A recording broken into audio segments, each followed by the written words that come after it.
South के superstar और पुष्पा 2 के एक्टर अल्लू अर्जुन की मुश्किलें तेजी से बढ़ रही हैं। एक तरफ सुबह उनकी गिरफ्तारी हो गई, उनके घर से पुलिस उन्हें उठाकर ले गई और फिर उसके बाद कोर्ट में पेश किया। उससे पहले मेडिकल हुआ और कोर्ट ने 14 दिन की रिमांड पर भेज दिया है। अब इसके बाद ये सवाल खड़े होने लगे हैं कि क्या अल्लू अर्जुन छूट पाएंगे या उन्हें कितनी सजा होगी। इसके अलावा सवाल ये भी हैं कि आखिर एफआईआर में क्या क्या है, एफआईआर में क्या क्या है, कितनी सजा होगी।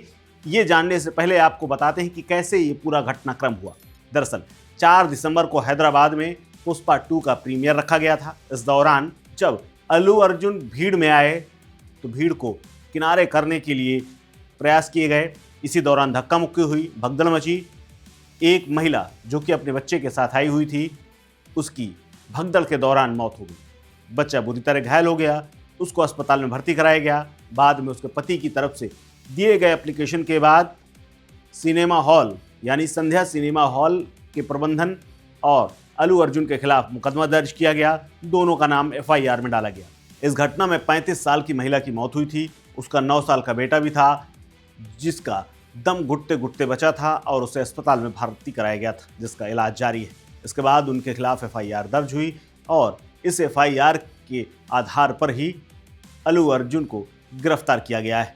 हालांकि इससे पहले ही हाई कोर्ट तेलंगाना के लिए अल्लू अर्जुन चले गए थे ताकि इस एफआईआर को रद्द कर दिया जाए, लेकिन उनकी गिरफ्तारी के बाद अब पति ने यह कहा है कि मुझे नहीं पता था कि उन्हें पुलिस गिरफ्तार करने जा रही है, मैं अपनी एफआईआर वापस लेने के लिए तैयार हूँ। लेकिन अल्लू अर्जुन जब गिरफ्तार हो गए हैं तो उनके ऊपर एफआईआर में क्या क्या चार्जेस लगे हुए हैं और किन वजहों से गिरफ्तार किया गया है, यह जानना बेहद जरूरी है। दरअसल पुलिस के एफआईआर में यह कहा गया है कि मृतक के परिवार की शिकायत के आधार पर अभिनेता अल्लू अर्जुन और उनकी सुरक्षा टीम, इसके अलावा थिएटर प्रबंधन के खिलाफ भारतीय न्याय संहिता की धारा यानी बीएनएस की धारा 105 और 118(1) के तहत चिक्कड़पल्ली में मुकदमा दर्ज किया गया था और बीएनएस 2023 की धारा 105 जिसमें गैर इरादतन हत्या से संबंधित ये धारा है, जो कि हत्या के बराबर तो नहीं है, ये लागू होती है। इसके अलावा जब भी कोई व्यक्ति किसी अन्य व्यक्ति की मौत का कारण बनता है लेकिन उसका पहले से ही उस व्यक्ति को मारने का कोई इरादा नहीं होता है, तब यह धारा लगती है। इसके अलावा अल्लू अर्जुन पर 105 धारा भी लगी है जो कि सुरक्षा नियमों की बात करती है। सुरक्षा नियमों की अनदेखी करने यानी नेग्लिजेंस करने और लापरवाही बरतने के आरोप में ये धारा लगाई जाती है। इस धारा के तहत कम से कम 5 साल की और अधिकतम 10 साल तक की सजा हो सकती है या फिर आजीवन कारावास तक हो सकती है। यानी अल्लू अर्जुन को अगर सजा होती है, एफआईआर वापस नहीं होती है, तो इन दोनों में से कोई एक हो सकती है और जुर्माना भी लगाया जा सकता है। इसके अलावा बीएनएस की धारा 118(1) यानी 118 खतरनाक साधनों का उपयोग करना और स्वेच्छा से चोट पहुंचाने या गंभीर चोट पहुंचाने से संबंधित है। पुलिस का मानना है कि 118(1) के तहत अल्लू अर्जुन की जिम्मेदारी बनती है कि वो सुरक्षा नियमों का पालन करें और नियमों को न मानने की वजह से इन पर यह धाराएं लगाई गई। 118(1) के तहत अगर कोई शख्स खतरनाक हथियारों या साधनों का प्रयोग करके किसी को चोट पहुंचाता है या नुकसान पहुंचाता है तो उस पर इस तरह की कार्रवाई की जाती है। धारा 118 बीएनएस के तहत अपराधों का जमानती या गैर जमानती के रूप में भी वर्गीकरण अपराध की विशिष्ट प्रकृति पर निर्भर करता है।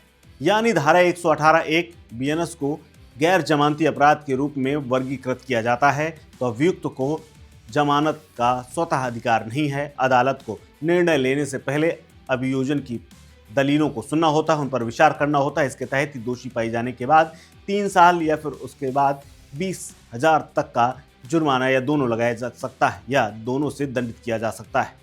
फिलहाल अल्लू अर्जुन को 14 दिन के लिए रिमांड पर भेज दिया गया है। अब उनके पास रास्ता है कि अपर कोर्ट में वो जाएं और जमानत की अपनी अर्जी दें और वहां से जमानत पाएं। इसके लिए वो उन्हें हाई कोर्ट तक का रुख करना पड़ सकता है। हालांकि हाई कोर्ट से उन्होंने पहले ही अपील कर रखी है जिस पर अभी सुनवाई होनी बाकी है।